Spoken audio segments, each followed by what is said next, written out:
Hello everybody, I am Ben Dolby, Hi, I'm Sergey Jakubov.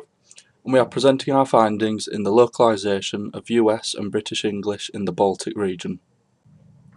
Our presentation is going to follow the structure: introduction, our aims of the project and what we are going to do, an initial assumption, a regional comparison between the three countries of the Baltic region, determine whether our assumption was actually correct, and summarise it with the advantages of text analytical techniques towards a marketing department.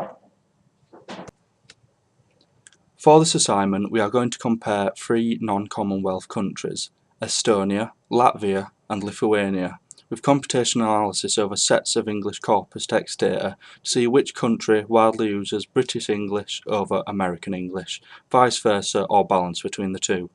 We are going to present our findings and state the advantages of corpus-based computational analysis and show how it is a useful technique towards decision making for success in international marketing, with its relevance to companies such as Canon and future research folk in the field. Our initial assumptions consist of several points. We assume that Lithuania, Latvia, and Estonia will lean more towards British English rather than American because they are all part of the European Union. We cannot give any unique assumptions towards each country based on location, since they all have equally close proximity to England. Lithuania and Latvia share many features in their corpus, according to syntax and structure. Thus, Lithuania and Latvia have mutual intelligibility. Estonia leans more towards the Scandinavian language family and has a totally different syntax and structure to Lithuanian and Latvian. And we know that political issues could also affect the English language usage between the chosen regions. Our chosen three countries, Lithuania, Latvia, and Estonia, are all Baltic states and combine to make the Baltic region.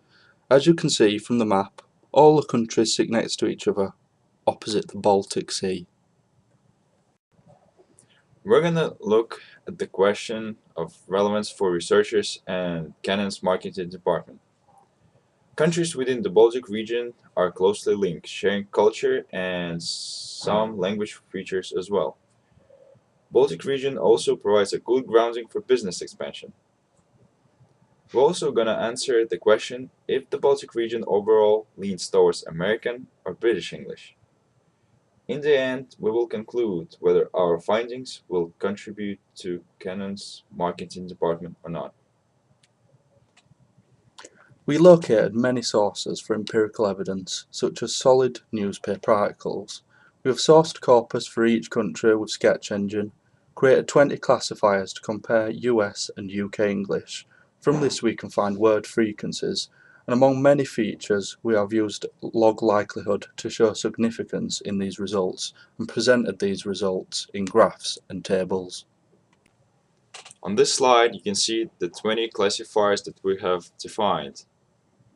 We have chosen these words because they're very popular in American and British English.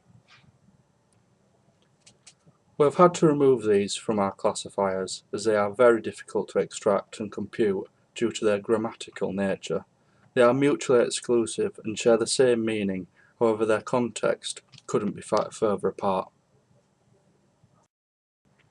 By using the search within a browser with Ctrl F, we were able to quickly locate our classifiers.